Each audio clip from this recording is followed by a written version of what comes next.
Hello guys, wisdom education में आपका एक बार फिर से स्वागत है। Hope you all are doing well. तो आज का हमारा लेक्चर रहेगा इंडियन इकॉनमी पे। इंडियन इकॉनमी जो कि आपके सिलेबस में मेंशन्ड है, इसमें कई सारे टॉपिक्स हम कवर करेंगे आने वाले लेक्चर्स में, लेकिन आज हम बात करेंगे होली सोली इकॉनमी के बारे में कि इकॉनमी क्या होती है। तो चलिए इंडियन इकॉनमी की बात करते हैं। इकॉनमी फाइनेंशियल कंडीशन को बताती है डिफरेंट सेक्टर्स की, किसी भी कंट्री की, जैसे कि डिफरेंट सेक्टर्स हो गए आपके primary, secondary and tertiary sectors.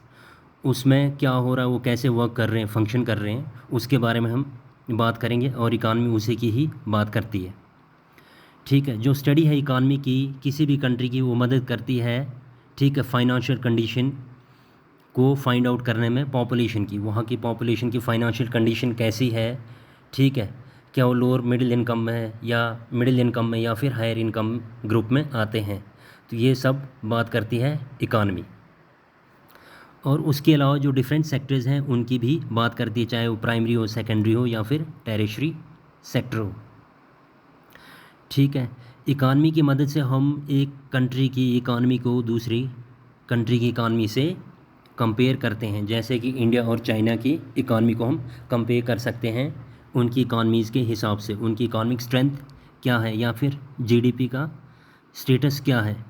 ठीक है, इस तरह से हम डिफरेंट कंट्रीज़ को कंपेयर कर सकते हैं with the help of the economy of any particular country. So economy की अगर बात करें तो इकानमी होती क्या है, एक एरिया होता है प्रोडक्शन का, डिस्ट्रीब्यूशन या फिर ट्रेड का, एंड कंजम्पशन का, गुड्स और सर्विसेज का। ठीक है, तो इकानमी में अक्सर तीन चीज़ों की बात होती है, that is production, consumption and distribution. ठीक है, यानी कि इकॉनमिक बेसिस पे प्रोडक्शन कहाँ पे हो रही है, ठीक है, किन चीज़ों की प्रोडक्शन की जा रही है और कैसे की जा रही है। देन कंजम्पशन, इन चीज़ों को कौन कंज्यूम कर रहा है, किन लोगों के लिए इनको बनाया जा रहा है। और देन फाइनली उसके बाद डिस्ट्रीब्यूशन होता है। ठीक है, डिस्ट्रीब्यूशन मतलब ट्रांसपोर्टेशन का काम होता है, कहाँ कहाँ इनको ले जाना है, कैरी करना है, एंड फिर इंटरनेशनल ट्रेड की भी बात होती है इसमें। तो चलिए गाइस, इसके कुछ इंपॉर्टेंट पॉइंट्स पढ़ते हैं इंडियन इकानमी के।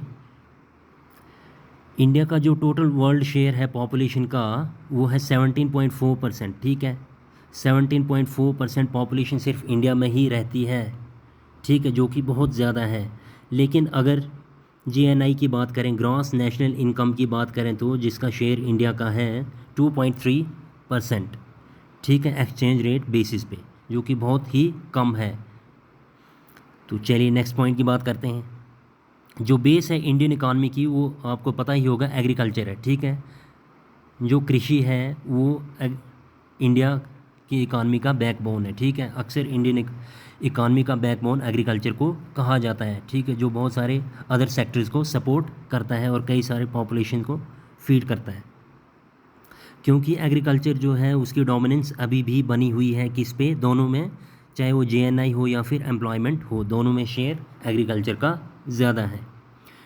ठीक है, जो नेचर है इंडियन इकॉनमी की, यानी कि इंडियन इकॉनमी का जो स्वभाव है वो किस तरह का है, वो है मिक्स्ड इकॉनमी। ठीक है, इंडिया ने फॉलो किया हुआ है मिक्स्ड इकॉनमिक स्ट्रक्चर।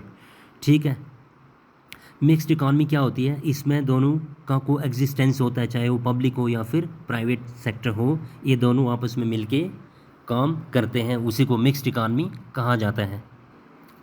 चलिए नेक्स्ट पॉइंट की बात करते हैं। इंडिया की जो इकॉनमी है वो फिफ्थ लार्जेस्ट इकॉनमी है पूरे दुनिया की। ठीक है, नॉमिनल जीडीपी के बेसिस पे अगर देखा जाए तो पांचवी सबसे बड़ी अर्थव्यवस्था है भारत की। ठीक है, और थर्ड लार्जेस्ट है बाय परचेजिंग पावर पैरिटी। अगर ट्रिपल पी के हिसाब से देखा जाए, ट्रिपल पी मतलब परचेजिंग पावर पैरिटी के हिसाब से देखा जाए तो तीसरी सबसे बड़ी अर्थव्यवस्था है पूरी दुनिया की। परचेजिंग पावर पैरिटी क्या होता है, ये होता है बाइंग कैपेसिटी। ठीक है, किसी भी करेंसी की, नेशन की करेंसी की परचेजिंग कैपेसिटी कितनी है। ठीक है, आईएमएफ के द्वारा एक डेटा रिलीज़ किया गया था, उसमें ये कहा गया कि इंडिया की जो पर कैपिटा इनकम है उसका रैंक है 142nd। ठीक है, 142nd है बाई जीडीपी, नॉमिनल जीडीपी के हिसाब से इंडिया का रैंक है 142nd, और 128th है जीडीपी परचेजिंग पावर पैरिटी के हिसाब से। ठीक है, ये आईएमएफ का डेटा है, लेटेस्ट डेटा है। तो चलिए इंडियन इकॉनमी की कुछ बात करते हैं। जीडीपी का स्टेटस क्या है वर्ल्ड में, ये 2021 का डेटा है, दिसंबर 2021 में रिलीज़ किया गया है। इस ईयर का अभी डेटा नहीं आया है, जो अक्सर last month of the year में रिलीज़ किया जाता है। तो जीडीपी अगर इंडिया का देखा जाए तो वर्ल्ड में ये टोटल है 3173.4 बिलियन यूएस डॉलर। ठीक है, जीडीपी पर कैपिटा अगर देखा जाए तो कितना है इंडिया का, 1961.42 यूएस डॉलर।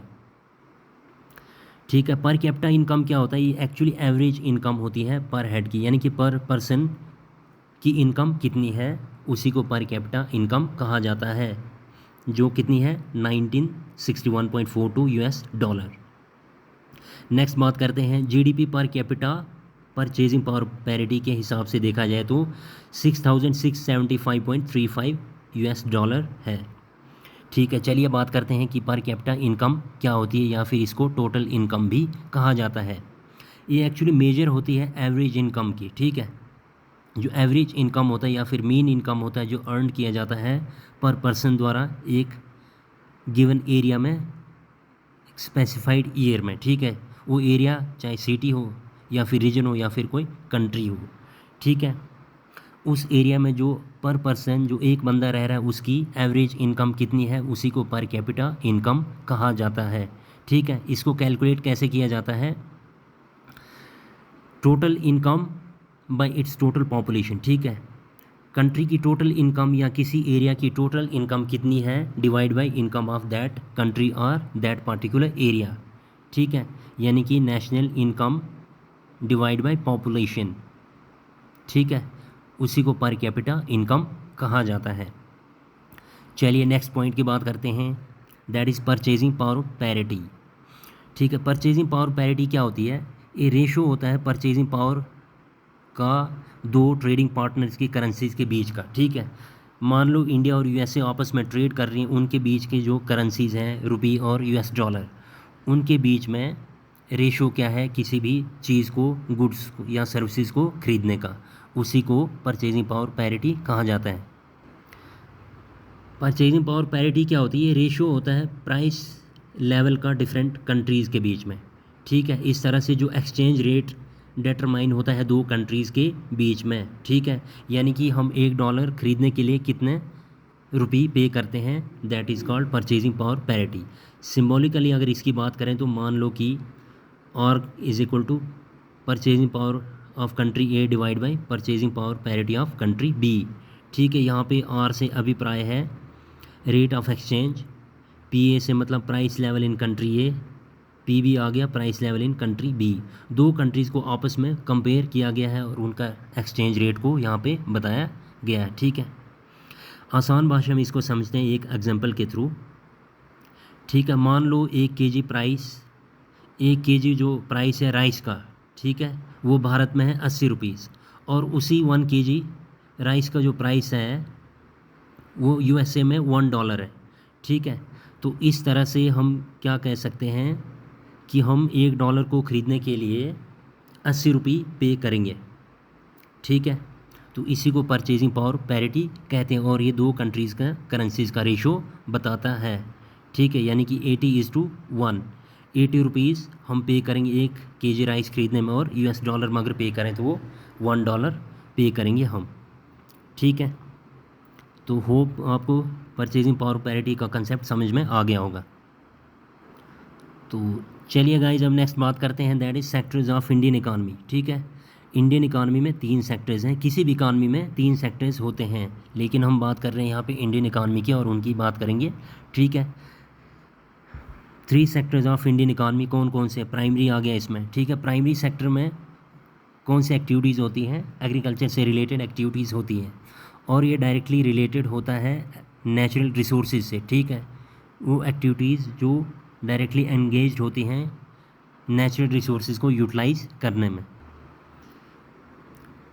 प्राइमरी सेक्टर में आता है agriculture, forestry and logging, fishing, mining, quarrying. ठीक है, एग्रीकल्चर तो आपको पता ही है, फॉरेस्ट्री भी पता है, लॉगिंग होता है जिसमें cutting and processing of trees. ठीक है, जैसे कि इमारती लकड़ी जो निकाली जाती है उसी को लॉगिंग कहा जाता है, या फिशिंग वगैरह करना होता है वो भी प्राइमरी सेक्टर में आता है, या फिर माइनिंग वगैरह जैसे खानों से मेटल्स वगैरह निकालने होते हैं, कोल माइनिंग होती है, आयरन माइनिंग होती है और डिफरेंट किस्म की माइनिंग होती है, या फिर क्वेरिंग होती है। ठीक है, क्वेरिंग क्या होता है, जो सैंड या फिर स्टोन को ज़मीन में से निकालना है, दैट इज़ कॉल्ड क्वेरिंग। तो ये सारी की सारी एक्टिविटीज़ आपकी प्राइमरी सेक्टर एक्टिविटीज़ में आती हैं, और ये डायरेक्टली रिलेटेड है किससे, नेचुरल रिसोर्सेज से। नेचुरल रिसोर्सेज को डायरेक्टली यूटिलाइज किया जाता है इसमें। तो प्राइमरी सेक्टर को एग्रीकल्चर या फिर रिलेटेड सेक्टर भी कहा जाता है, क्योंकि ये ज़्यादातर एग्रीकल्चर सेक्टर से रिलेटेड है। चलिए नेक्स्ट बात करते हैं, that is secondary sector. Secondary sector produce करता है उन गुड्स को जो डायरेक्टली डिराइव कहाँ से की जाती है, प्राइमरी सेक्टर से। ठीक है, प्राइमरी सेक्टर से गुड्स निकाल के उनको सेकेंडरी सेक्टर में यूज़ किया जाता है एज ए रॉ मटेरियल। ठीक है, इसमें आ जाती मैन्युफैक्चरिंग, या डायरेक्टली चीज़ों को बनाना है, कंस्ट्रक्ट करना है, कंस्ट्रक्शन, इलेक्ट्रिसिटी बनाना है, गैस एंड वाटर सप्लाई वगैरह सारी की सारी एक्टिविटीज़ सेकेंडरी सेक्टर में आती हैं। ठीक है, सेकेंडरी सेक्टर को इंडस्ट्रियल सेक्टर भी कहा जाता है, या फिर प्रोडक्शन सेक्टर भी कहा जाता है। इसमें गुड्स को रॉ मटेरियल की मदद से प्रोड्यूस किया जाता है इंडस्ट्रीज़ और फैक्ट्रीज़ में। ठीक है, और इसकी फाइनल गुड्स तैयार की जाती हैं। तो ये सेकेंडरी सेक्टर से रिलेटेड हैं। चलिए नेक्स्ट बात करते हैं, that is tertiary sector. Tertiary sector mainly consist किससे करता है, ट्रांसपोर्ट से, communication and trade, banking and finance, real estate, ownership of dwellings and business services, public administration and defence, education, health and social work and other services. ठीक है, इसमें जो भी services होती हैं, सर्विसेज से रिलेटेड जो भी एक्टिविटीज़ होती हैं उनको टेरिशरी सेक्टर कहा जाता है, या फिर सर्विस सेक्टर कहा जाता है।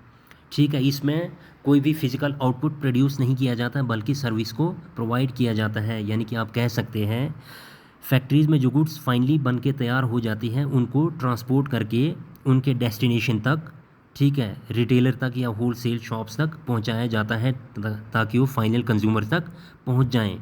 ठीक है, यानी कि मोटे तौर पे अगर कहा जाए तो ये सर्विस प्रोवाइड करती है, that is called tertiary sector, या फिर सर्विस सेक्टर भी कहा जाता है इसको। चलिए नेक्स्ट बात करते हैं, contribution of sectors to GDP and employment. अब ये जो डिफरेंट सेक्टर्स हैं, चाहे वो प्राइमरी हो, सेकेंडरी हो या फिर टेरिशरी हो, इनका कंट्रीब्यूशन जीडीपी में और एम्प्लॉयमेंट में कितना है। ठीक है, यहाँ पे टेबल में आप देख सकते हैं। ठीक है, प्राइमरी सेक्टर की बात करते हैं, इसका जीडीपी शेयर अगर देखा जाए तो 20.19% है। ठीक है, और एम्प्लॉयमेंट का शेयर देखा जाए तो सबसे ज़्यादा इसमें होता है, that is 48.9%। Then secondary sector की बात करेंगे, जीडीपी में इसका शेयर है 25.92% और एम्प्लॉयमेंट शेयर है सेकेंडरी सेक्टर का 24.3%। देन नेक्स्ट बात करेंगे टेरिशरी सेक्टर का, इसका जीडीपी शेयर अगर देखा जाए तो 53.89, जो कि सबसे ज़्यादा है। सबसे ज़्यादा शेयर टेरिशरी सेक्टर का है जीडीपी के हिसाब से अगर देखा जाए तो। ठीक है, और एम्प्लॉयमेंट में इसका शेयर है 26.8%। लेकिन अगर एम्प्लॉयमेंट में शेयर देखा जाए तो वो किस सेक्टर का सबसे ज़्यादा है, वो है आपका प्राइमरी सेक्टर का, यानी कि एग्रीकल्चर सेक्टर का सबसे ज़्यादा शेयर है। सबसे ज़्यादा एम्प्लॉयमेंट कौन प्रोवाइड करता है, प्राइमरी सेक्टर 48.9% एम्प्लॉयमेंट जनरेट करता है या प्रोवाइड करता है। लेकिन अगर जीडीपी का रेशो देखा जाए तो वो सबसे ज़्यादा टेरिशरी सेक्टर प्रोवाइड करता है, दैट इज़ 50.89%। ठीक है, इंडियन इकॉनमी में एग्रीकल्चर अभी भी डोमिनेंट कंट्रीब्यूटर है। ठीक है, चाहे वो एम्प्लॉयमेंट हो या फिर जीडीपी हो इंडिया की। तो इंडिया का जो एग्रीकल्चर सेक्टर है वो अमर्ज है, one of the leading industries है इन टर्म्स ऑफ एम्प्लॉयमेंट। ठीक है, एग्रीकल्चर सेक्टर जैसे आपने टेबल में देख ही लिया होगा कि एग्रीकल्चर सेक्टर जो है सबसे ज़्यादा एम्प्लॉयमेंट जनरेट करता है या प्रोवाइड करता है। ठीक है, ये फाइनेंशियल ईयर 2021 का डेटा है। ठीक है, टोटल अगर नंबर में अगर डेटा देखा जाए एम्प्लॉयमेंट के हिसाब से प्राइमरी सेक्टर में, तो वो कितना था, 152 मिलियन। ठीक है, यानी कि 15 करोड़ 20 लाख के करीब जो लेबरर्स हैं, लेबर फोर्स है, वो एग्रीकल्चर सेक्टर में एम्प्लॉयड है या फिर प्राइमरी सेक्टर में एम्प्लॉयड है। तो गाइस ये थे आज के इम्पॉर्टेंट, हमने सेक्टर्स पढ़े, इसमें परचेजिंग पावर पैरिटी पढ़ा हमने, देन हमने पढ़ा इसमें पर कैपिटा इनकम, ठीक है, और इंडिया की GDP, then GDP per capita and GDP per capita purchasing power को हमने पढ़ा। तो गाइज़ ये था सिर्फ इंट्रोडक्टरी पार्ट। आगे आने वाले लेक्चर्स में हम और भी डिस्कस करेंगे। उसमें आपका आएगा India's national income, then planning in India, उसके बाद हम एग्रीकल्चर की बात करेंगे इंडिया में, then banking and finance India की बात करेंगे, money market and capital market in India, उसके बाद हम बात करेंगे इंडियाज़ फॉरेन ट्रेड, देन हम बात करेंगे इंडिया का बैलेंस ऑफ पेमेंट की बात करेंगे हम, ठीक है। उसके बाद इंडिया की इंडस्ट्रियल पॉलिसी की बात करेंगे जो 1991 की है। तो ये सारे के सारे जो टॉपिक्स हैं ये आपके कवर होंगे सारे इंडियन इकॉनमी में। तो इनको हम आगे डिटेल में डिस्कस करेंगे आने वाले लेक्चर्स में, ठीक है गाइस। आज के लिए इतना ही, तो आप बनिए रहे आगे और भी लेक्चर्स के साथ। Okay then, bye, have a good day.